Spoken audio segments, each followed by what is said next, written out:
personal banthas.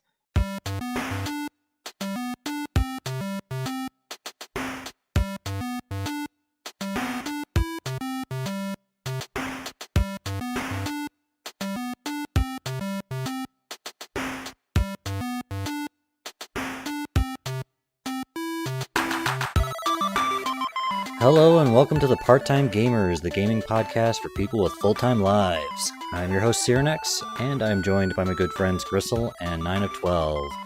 How you guys doing today? Doing well. Getting by. Yeah. So, how this stuff? Yes. So much. So it for people who are listening, I'm doing a little slightly different setup right now. I actually have my headphones plugged directly into my mic, so for the first time since we started the show, I'm actually able to monitor my own voice. And frankly, it's a little weird hearing myself. So there's nothing, come on, don't lie. There's nothing you like better than listening to yourself talk. There are a lot of things that I like better than listening to myself. Oh, which is kind of weird because this whole, like, the joke behind me explaining stuff is me listening to myself and stuff. Anyway. Well, it's really other people listen to you. But yeah. So it's actually pretty nice to be able to monitor my own microphone and everything. But anyways, how you guys been doing lately? What have you been up to the last couple weeks since we last had a show? How long has it been? Been At least 2 weeks. 2 weeks, right? 2 Yeah, weeks. That's 2 a lot of weeks. How much has actually happened? School. Yeah. been working hard, pretty much. Yeah. Schedule's been crazy. Yeah. Haven't had time. How's What's that? class been going lately? Classes. You just started, so. Yeah, they're good. They're really good. I'm finally taking, I think I mentioned this before, but I can't remember. I'm finally taking computer classes, which are what I've been trying to take for the longest time, and not just like, this is how you open a Word document and this is how you make a PowerPoint, Yeah. but like networking and software testing and methodologies and stuff that I'm actually interested in. So it's topics really weird that actually like take a class to learn. Yeah, right. It's not like here's the power button on the computer, because I literally took that class and it was very painful. They should have a way you could like test out of that, but for some reason They really should. I don't think my. I think the way that you test out of that is by being born in the last like 10 years. No, but they don't count like, that. Yeah. I tried to get them to count that like as a college credit, but they were like, no, being born is not even a 3 credit. It's not even like a 2 credit. You can't. we don't take that. And I was disappointed.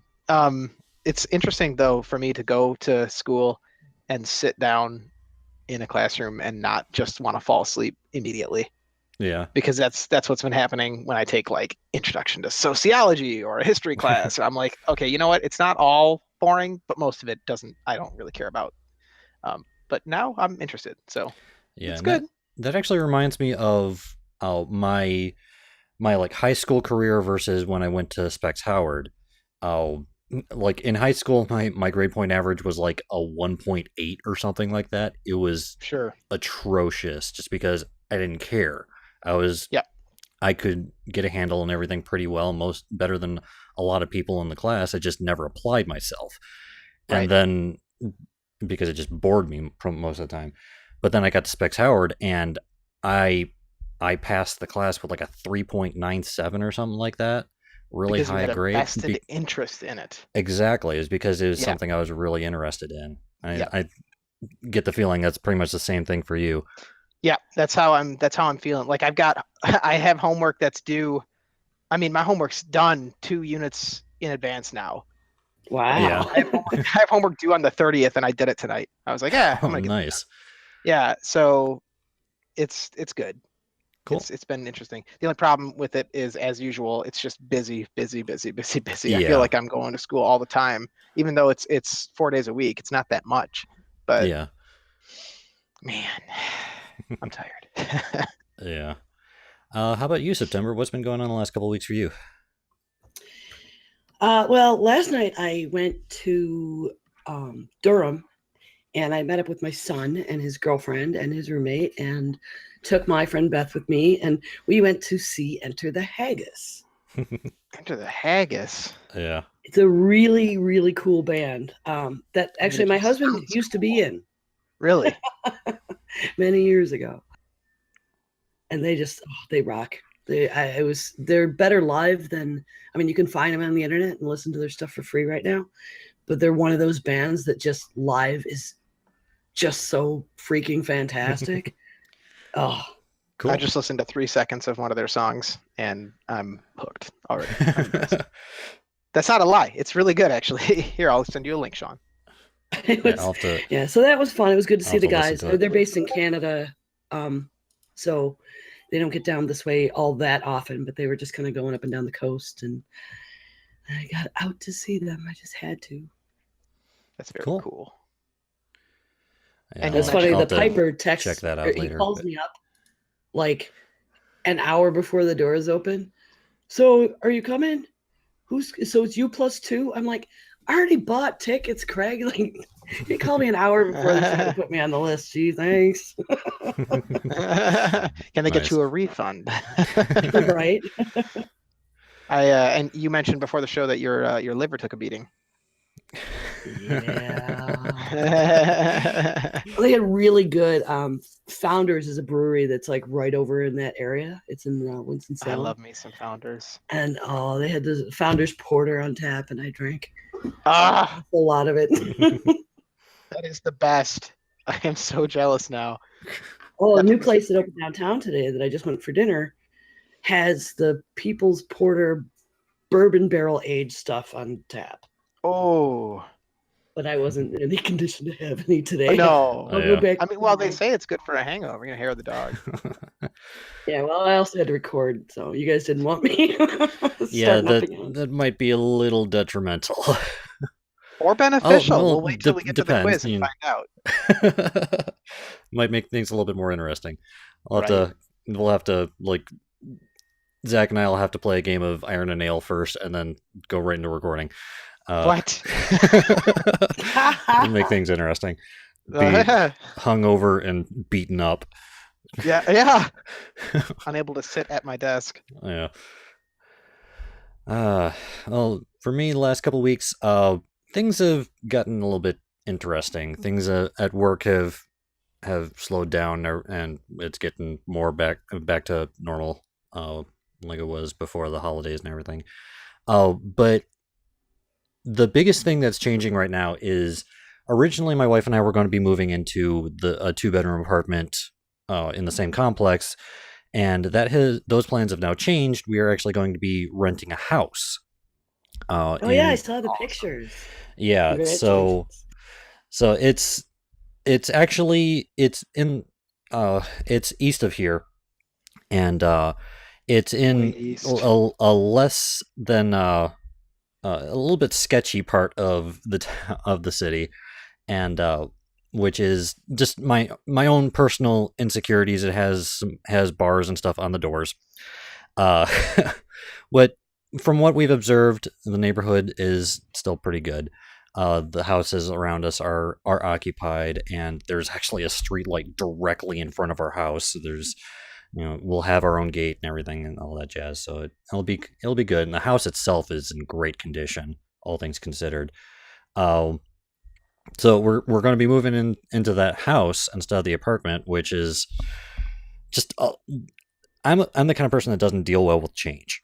So I'm excited and a little terrified at the same time of the whole situation.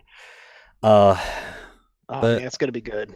yeah, it'll be nice just having our own house, and it's significantly bigger than the apartment we would have been getting, and it's not too much more expensive. So that's pretty nice. But we're supposed to be actually, by the time that we record our next show, I should be moved into the new place. Wow. So yeah, we're supposed to be moved in there. I think officially on the 28th. That's fast. Yeah, and we still have like almost our entire apartment to pack up, which is going to be fun. Packing with a little one running around, that is always fun. Yeah, especially when my wife is pregnant, and I will probably have to do a lot of the heavy lifting. So it's gonna be good for you. yeah, it's going to be interesting. Uh, but yeah, so to our listeners, as you might be able to tell, we're doing things, structuring the show a little bit differently now. So normally for our water cooler talk segment, we would be talking about our personal stuff, what we've been doing, what's been happening for the last couple of weeks.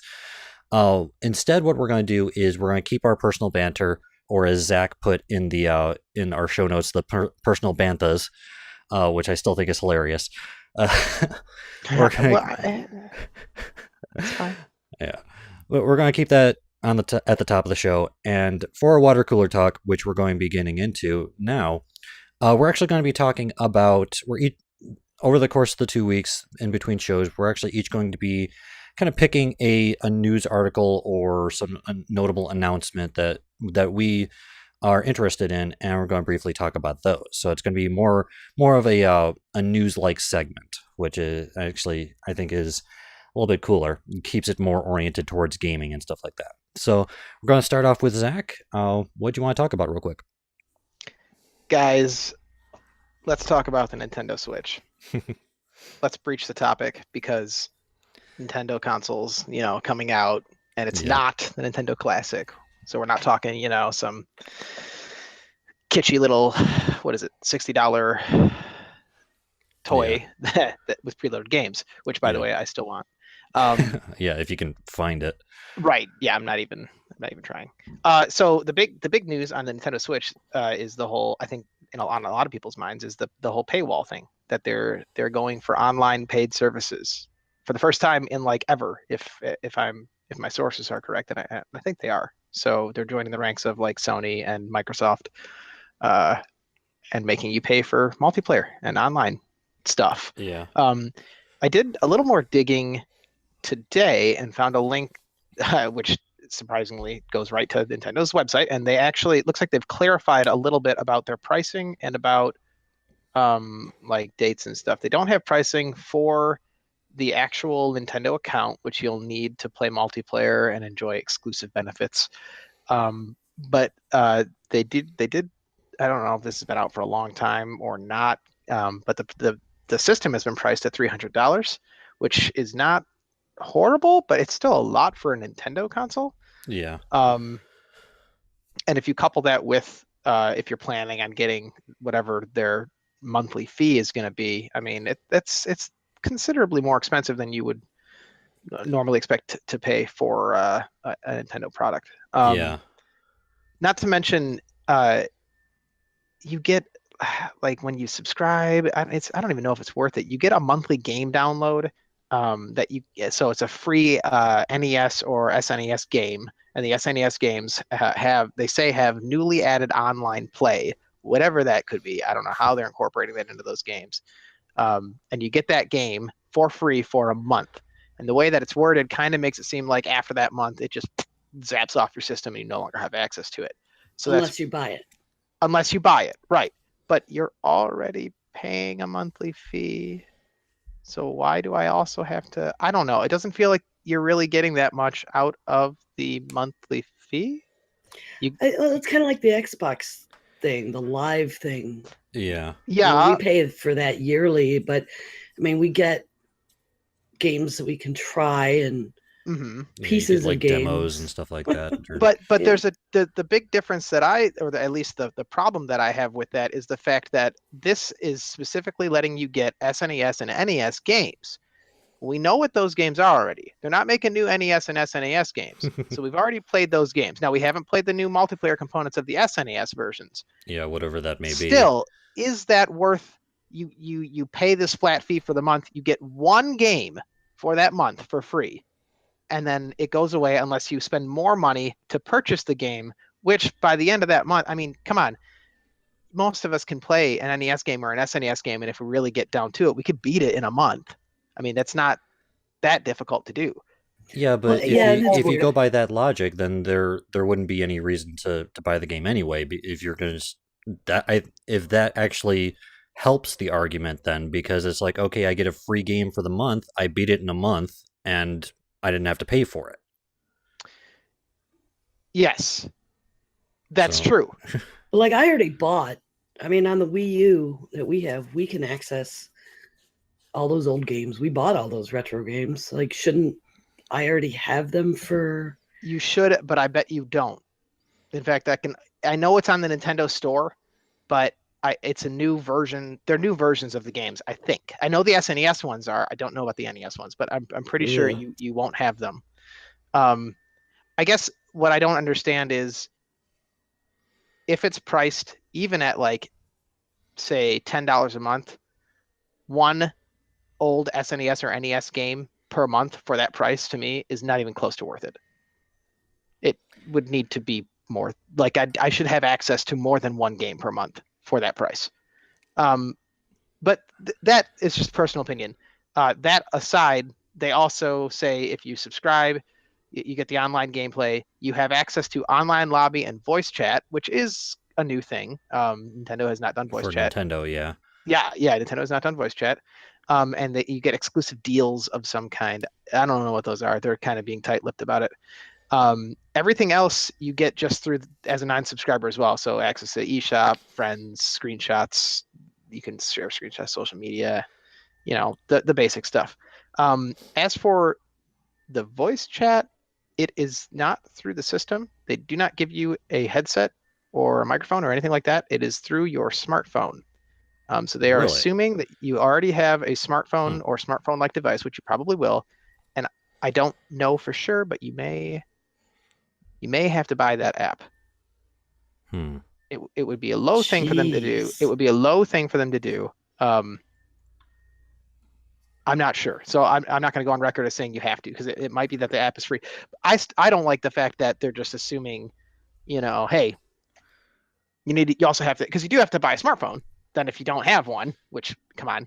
But I mean, that is another cost right there. That it's a lot to be thinking about paying for and planning to pay for just in order to access some of their online features, which, by the way, and this is the big capper to my argument, I don't know that Nintendo has a lot of good online games. Yeah, I think that's the big thing, is just that online component. It's something that It's not I their mean, strong suite. yeah, I mean, Nintendo's consoles have really gained the notoriety for being party machines. You Yeah, they're actually couch games. yeah, exactly. You take them to someone's house.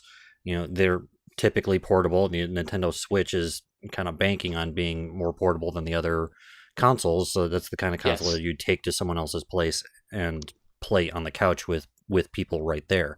I mean, that's Yep. what they're most known for. So yeah, I kind of agree that the multiplayer online stuff probably is not really a big draw. Well, maybe No. they're gonna try and fix that and do it right. Because I mean, the Mii's True. and the friending system, they botched it up. It was terrible. Yes. It was terrible. Yes, it was. It was not intuitive at all. I hope you're right, and I think that they are going to be trying to do that. But there's other stuff that they're doing, like Skyrim. Of course, as we all know, Skyrim is launching on it. It's priced at $60. That's insane. That game came out in 2011. Yeah. That's insane. So I don't know. I don't know what they're thinking, but I think they're still relatively new to this. Surprisingly, this is relatively new to this online thing. Yeah. So we'll see where it goes. Maybe they'll drop the idea by the time it launches. Who knows? Yeah, they're being so tight-lipped. Like, everyone They are. expected a lot of news, and it was just a tiny bit. I gotta wonder if they're just putting out feeling the water. feelers. Yeah, it could be. That could be. I mean, that makes sense from a business standpoint for sure. So I don't know. We'll see. You know what? I'm not going to be pessimistic about it. I'm going to try to be optimistic, because I do like Nintendo and they put out quality games. Okay. They just have their own kind of niche, and online was generally not part of it. Yeah. But yeah, maybe that'll change. All right. We'll So for this segment, we actually did go pretty long with that. Something that we might actually have. This is a work in progress still. So something that I just thought of that Zach mentioned before we started the show that I actually think we could probably try in the future is we each choose a notable announcement or article or whatnot, and then we roll to see which one we talk about for this segment. Yeah. Because actually I think it's kind of nice to be able to choose one thing from one of us and just really expand on it like we did here. I think that would be cool, instead of trying to truncate everything down. So, September, are you okay with holding off on our announcements for our articles for now and just getting... just move right along. It's fine. Okay. Let me just steamroll it. Yeah. My bad. Jerk face. It's a big deal, man. It's Nintendo. It is. I thought so. Oh, true. Yeah. But I was going to talk about Go. I'm the only person that ever plays it. I literally cannot get it to work on my phone anymore. Like, it will not even load up anymore. So, yeah. Hey, what's your phone again? It is, in fact, the Samsung POS. So yeah, that's what I thought. So, yeah. It's not saying much. So, Emma was, I think, going to talk about how they've improved the GPS on Pokemon Go. I was going to talk about how Valera, most notably from as the avatar for the Rogue in Hearthstone, is being introduced into Heroes of the Storm. She's playable on the PTR. Also, they have a pretty big rework of Tazadar. Okay, back to work. Yeah. So this week we're going to be talking about Invisible Ink, and Incorporated. Yeah, ink right? as in incorporated, not like the writing pigment or whatnot. So this is a game that was developed and published by, we still cannot figure out how to properly pronounce this name, but Klei Entertainment, I think. Hooray. And that's how we're going with it anyways. And if you recall, that's the same developers and publishers of Don't Starve, as well as a couple other games that we would like to talk about in the future as well. Sean. What? Pull up google.com and just search Klei Entertainment, and their website tells you how to say it. Like, is it? In the link. Really? Link. Yeah, it's the first link. it's really, I don't know how long it's been there, but it's unfortunate. I'm looking up this. They heard us butchering it and put that up. They did. They probably did. I'm sure they listen to our podcast every day. Klei Entertainment. Klei, it rhymes with play. Okay. Yep. All right. So apparently it's pronounced Clay. But you know what, though? The fact that they put that in the tagline means that a lot of people must have had problems. Probably. So don't feel bad. Okay. I don't feel so bad anymore. You know. Yeah. The more you know. Anyways, you can find Invisible Ink on Steam for $20. And on Steam, it's available for Windows, Mac, and Linux. They also have a PS4 version of it at the PlayStation Store. They also have an iPad version of it, which I believe came out more recently. It's $5, so I'm not sure how robust it is, how much of how full featured it is, but it is available on the iPad as well.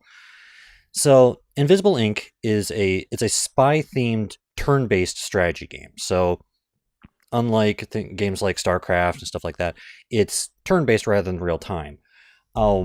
The player is controlling these agents of Invisible Ink, meaning Invisible Incorporated, like we said, using them to infiltrate these mega corporations that are the new, or the basically the controlling superpower in the world now. These corporations instead of governments.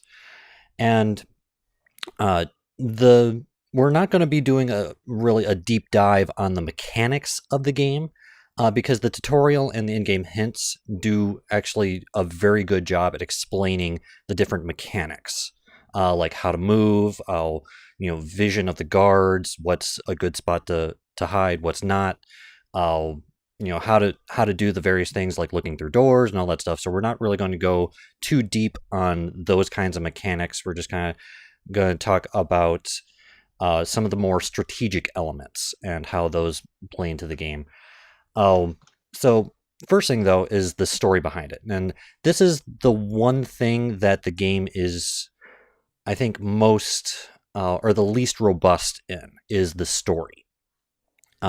It's just a very basic story to get you to play the game. The Invisible Incorporated headquarters at the beginning of the game is discovered and attacked by one of these mega corporations. And the head of the agency, who is simply known as Central, is able to escape the attack with Incognita, which is the agency's advanced AI program. By the way, the game takes place in the future. I believe 2074, I think is what it says at the beginning of it. So it's... Yeah, sounds about right. Something like that. So Yeah. it's a futuristic game as well. From that point on, after Central escapes and everything, she's trying to gather up as many assets as she can get. The player is in charge of infiltrating the various different corporate locations in order to gain those assets. And in the background, Central and another character named Monster, with a 3 instead of an E, because why not? He's also an We all allied. speak elite in the future. Yeah, of course. I mean, they're all hackers and stuff too. So, but Monster is an allied black market merchant. He's allied, at least currently, with Invisible Inc. And he and Central are trying to discover which corporation it was that found him and attacked him, how they did it, and also how to keep Incognita powered, because you're powering her off of this one aircraft, and it has a very limited amount of power. In fact, on the basic settings, you have 3 days to try to find a way to keep her powered. Otherwise, It's not enough time. otherwise your agency is crippled without her. Right. So they're doing this in the background. It's very, very light story. But it is technically there. But some of the strategic elements are, first, right off the bat, you have to choose which characters you start the game with. And as you're going through the game, depending on the locations you infiltrate, you can gain more characters, increase the size of your team and everything to, I believe, up to four characters. But you start off with 2. And each of these characters have unique augments and items and stats and stuff like that make them play differently than all the other characters. Multiple of the characters also have what are, excuse me, burped. Have to have at least one per show. There it is. Make a note. Yeah. Multiple of the characters have an archived version of them as well, which has the same name and background and stuff like that, but that plays differently, has a different augment, which effectively doubles those number of characters that you have access to. And throughout the game, you can also gain more augments and items as you infiltrate these different locations.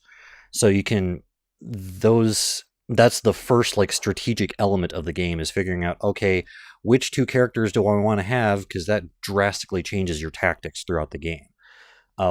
For example, the 2 characters that you start off with are Decker and International, who Decker can see, or Decker can uncover these what are called daemons, which are they're negative programs that can they're detrimental programs to you. He can identify them just by being close to it, which can be very helpful. International is able to hijack terminals from a distance, which normally you actually have to be at the terminal to hijack it, which gives you power to power other programs and everything. But she can do that from a distance, which is also very helpful.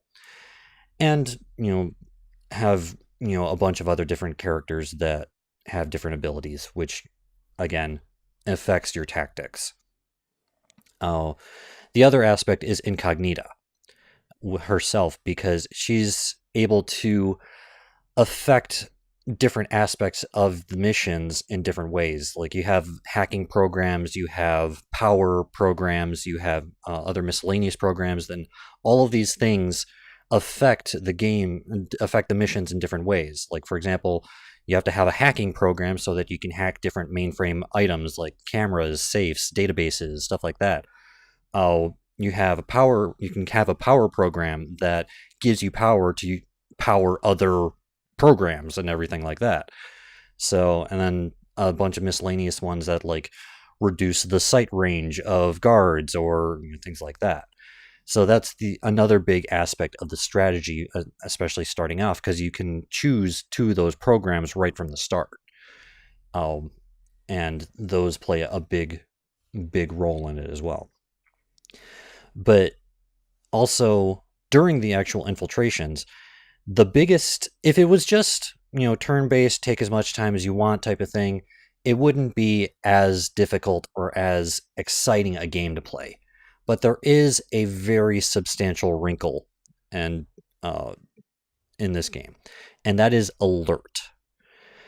As the missions progress, the alert level of the corporations increases each rank or each turn.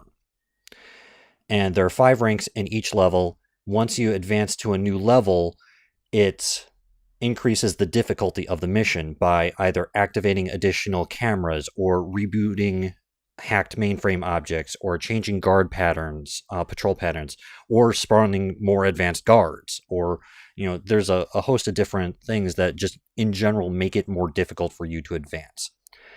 And that alert level, like I said, goes up at the beginning of every round.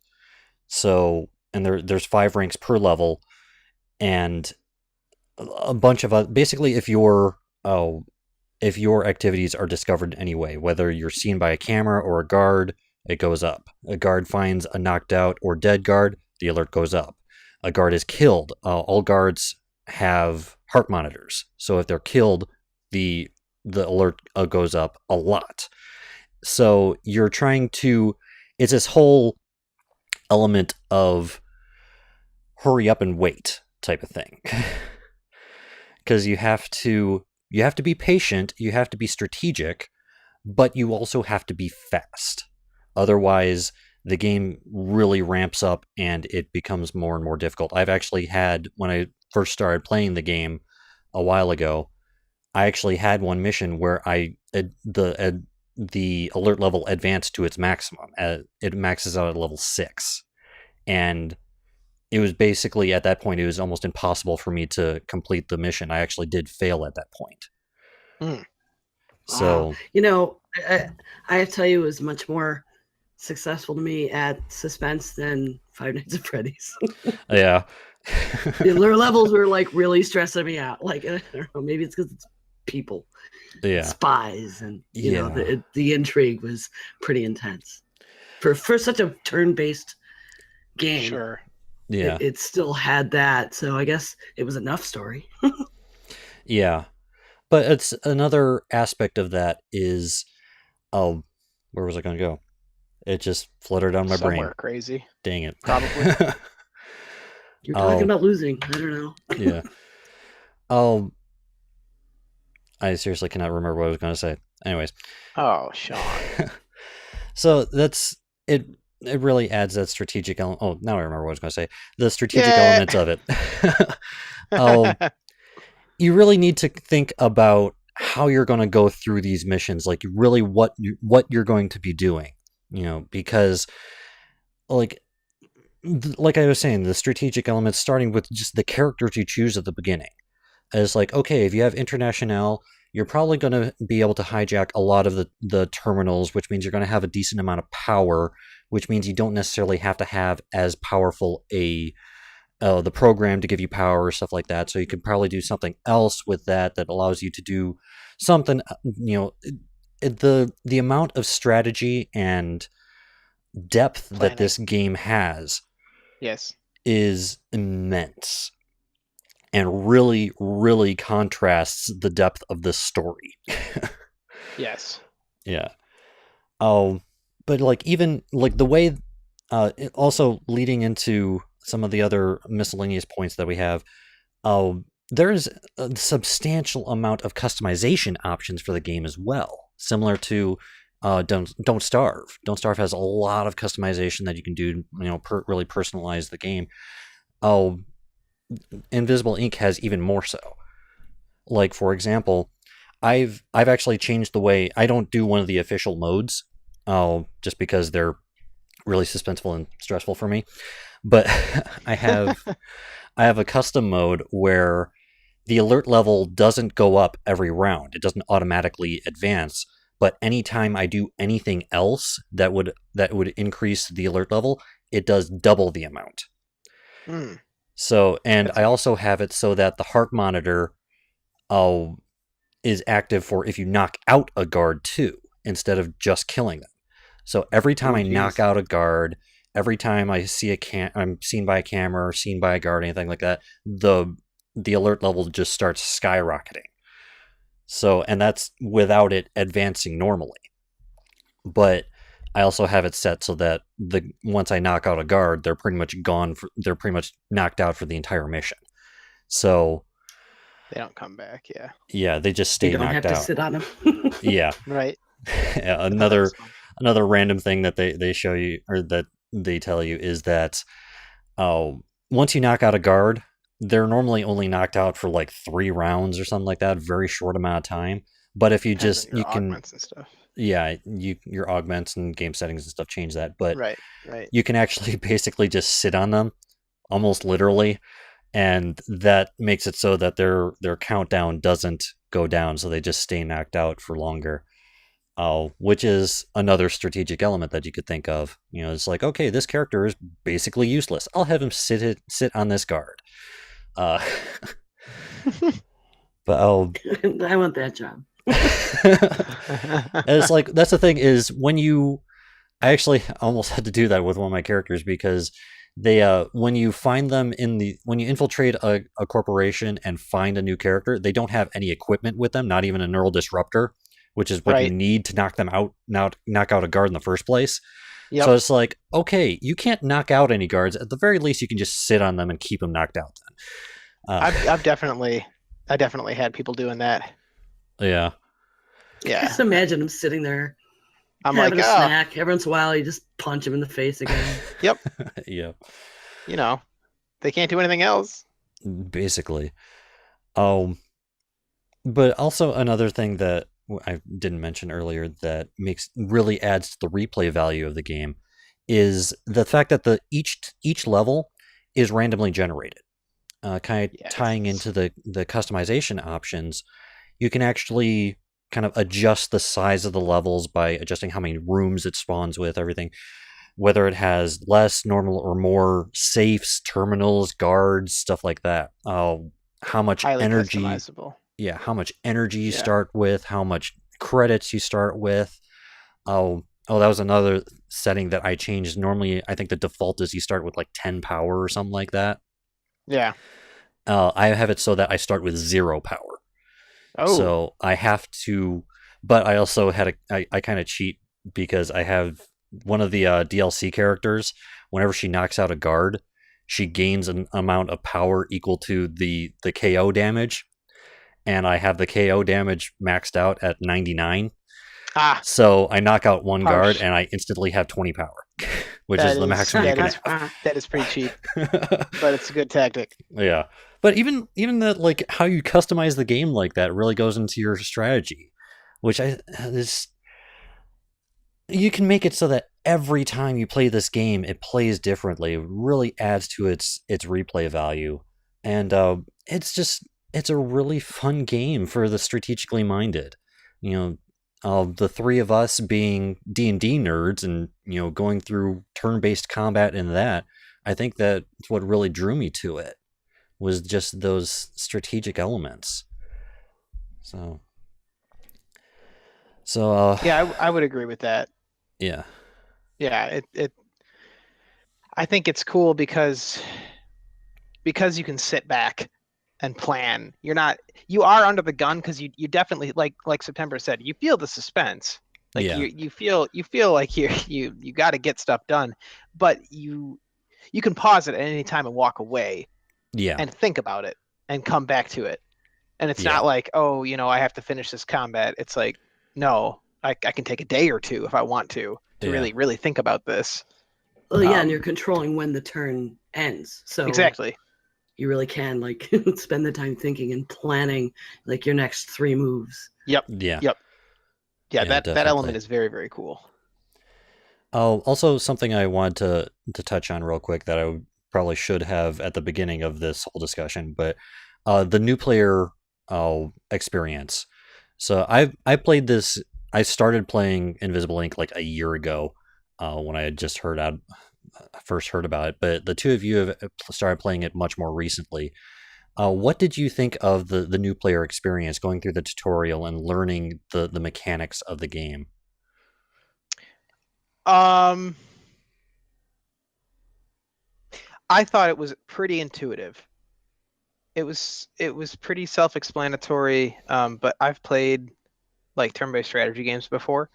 Yeah, like the other day when we were playing or trying to play Dead of Winter, and you and everyone else were playing Civilization at the same time. Yeah. Which is why it took us right. like 4 hours to play one game. It did. It took a long time. That's okay though. That's all right. Yeah,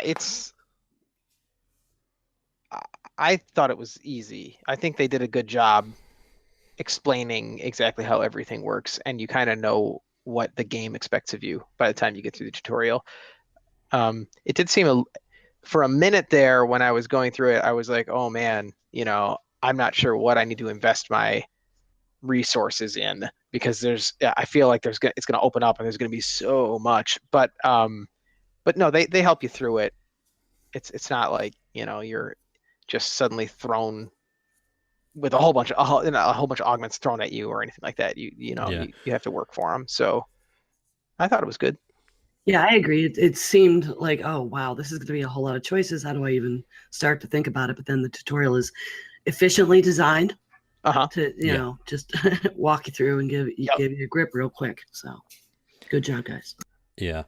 So just to kind of cement the fact that, like I said earlier, the tutorial and the in-game hints really do explain a lot of the mechanics and what the game is expecting of you. And so if you don't have to be afraid of not being used to these turn-based games and everything like that. It explains it very well and eases you in pretty well. Yes. So was there anything else that you guys wanted to touch on before we moved on? I can't think of anything. Yeah, I think No, not really. Yeah, I think we covered the high points. So yeah. Bottom line, really, it is probably one of the best turn-based strategy games I've played personally. And it's just the aesthetics of it, the mechanics of it. It's very intuitive. It's very easy to get into, but there's still an immense amount of depth. Yes. So that's and a lot of replay value. I mean, I've played through the campaign multiple times and still have really enjoyed it.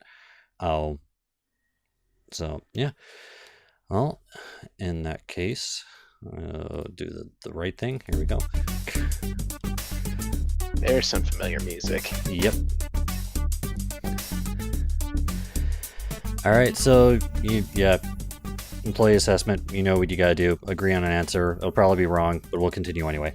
Good. And I just realized I just realized I actually don't even have my sound effects up yet. So 1 second, you're probably gonna hear something briefly once I get to the thing. Sound effects. Doing this live. Quiz sounds. Open with that one. Okay, now we got them. Sorry about that. Everything all the time. Anyway, okay. So question number 1. Including archived and DLC agents, how many characters do the players have access to? So this is including everything. All the characters from the DLC as well. Yeah. So is it A, 18, B, 20, C, 22, or D, 24?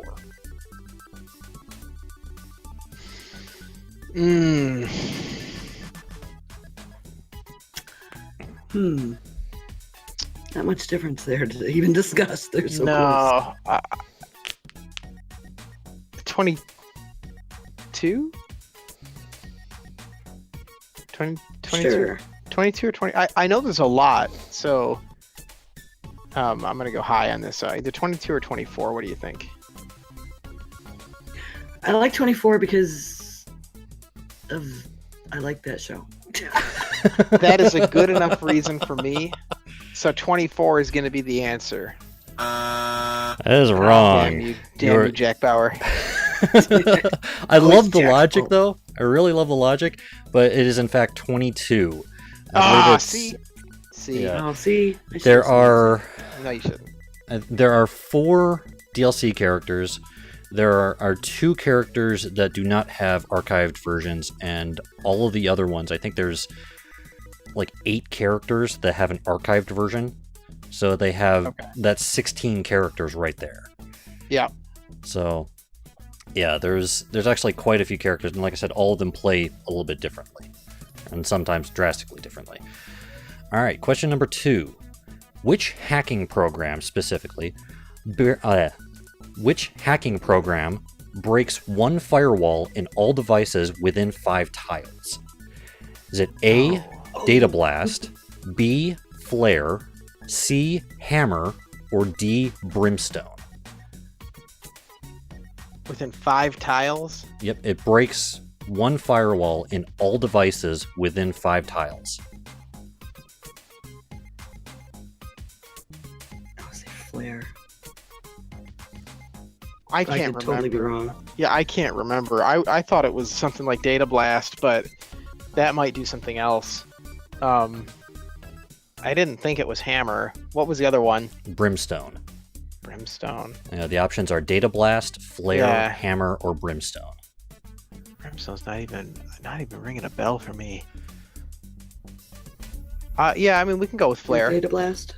Or Flare? You want? I mean it. My gut instinct was to go with Data Blast, but I Let's don't. do that then. All right, let's do Data Blast. That is Yes! correct. Yes! It is in fact Data Blast. What kind of blast? Data Blast. That's what I thought. That sounds like something Crappy Picard would yell program out. name. Data Blast. Yeah, but he would yell Uh, it in his voice, though. Yeah. Yeah. Right. Yeah, I'm So a it'd dad. be I cool. can make Yeah, bad it'd be jokes cool. now. Okay. All right. Question number 3. Which daemon triples the firewalls on safes while also increasing the credits they drop by 10%? Is it A, Felix, B, Blowfish, C, Fractal, or D, Modulate? Which daemon triples the firewalls on safes while increasing Man, credits by I'm- 10%? I'm shot in the dark on this one, but I'm thinking Modulate. Modulate. That's what I was thinking too. That's what I would That call is it. wrong. It is Well, I would have actually called it Modulate Felix. as well. Yeah, Oh, it it's is actually stupid. Felix. And Oh, it's that name Felix. doesn't even make sense to me either. But Felix. Yeah. Right? It's like a cat. yeah, It's a and that's cartoon cat. I don't know. yeah, that's actually the like icon the daemon has is like a puma. But yeah, whatever. That's what they call it. Question A number puma. 4. Yeah, a puma. Apuma. It doesn't look like a warthog. It looks more like a puma. I'm just making up animals. Anyway, red versus blue. Anyway, Good stuff. question number 4. There are 2 general augments that require power to activate. One is anatomy analysis. What is the other? Is it A, chameleon movement, B, subdermal cloak? For whatever reason, I have subnormal cloak. It's supposed to be subdermal cloak. I think autocorrect got that one. C, torque injectors, or D, penetration scanner. Whenever Man. it's a conditional augment that Yeah. when it's activated, it requires energy to activate. Yeah. I don't. It's the scanner one. I didn't think. I'm pretty sure it's not the chameleon one. I think that one's free. Because what's his name just gets that one. The Well, no, dude these- from the- Yeah, these are general augments, so they're not specific to characters. No, I know, but who's the? What's that? What's the dude's name? You got Incognita, and who's the other guy? Who's the guy? Deckard? Deckard. Doesn't he have that chameleon one, or is that called something else? It's just it's called something Cloak or else. something? Yeah, Okay, it's might not call it specific to a character. Okay. Yeah. I don't know. Another shot in the dark then. So was Well- that last one that? Yeah. What was the last one? The last one was penetration scanner. That's what I think. I'm willing to go with that because I feel like it has to do with the systems, and everything that has to do with the system seems to take power. So sure. That is incorrect. It is the subdermal cloak. Sub- Yeah, with the subdermal cloak, I believe it's anytime you activate a cloaking ability, it increases your action points. Oh, but okay. it requires- Yeah, Yeah, I think it requires like 5 power to activate when you do that. I remember specifically not using. I remember that one because I remember specifically not using it because I didn't want to waste any power. Damn. Yeah, and the other one was the anatomy analysis. That one is like, it makes it so that lethal damage does not activate heart monitors, but it Mhm, requires power to use it. mhm. So yeah. All right, last question. Question number 5. What is Central's real name?